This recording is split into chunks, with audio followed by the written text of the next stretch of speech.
اگر مقصد کسی بھی کام سے اللہ کی رضا نہ ہو، ظاہراً بڑا بڑا نیک عمل بھی گناہ بن جاتا ہے۔ یہ مشکوٰۃ شریف کی حدیث کتاب العلم میں، معزز برادران، کتاب العلم کی یہ حدیث، اللہ ہمیں اپنی پناہ میں رکھے، اللہ ہمیں اپنی حفاظت میں رکھے۔ یہی وجہ ہے غلط مقاصد کی وجہ سے قیامت کے دن 3 لوگوں کا فیصلہ سب سے پہلے کیا جائے گا اس عدالت میں۔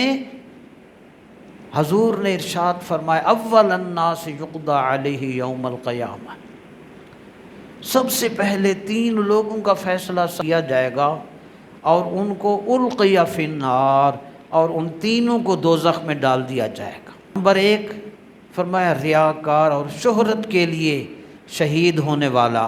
نمبر 2 لوگوں کی تعریف، مالی منفعت اور شہرت کے لیے جو قرآن پڑھتا رہا اور دینی خدمات سر انجام دینے والا۔ اور تیسرا لوگوں کے دکھاوے کے لیے سخاوت اور خیرات کرنے والا۔ ان تینوں کو غلط نیت کی وجہ سے پہلے فیصلہ کر کے دوزخ کے سپرد کر دیا جائے۔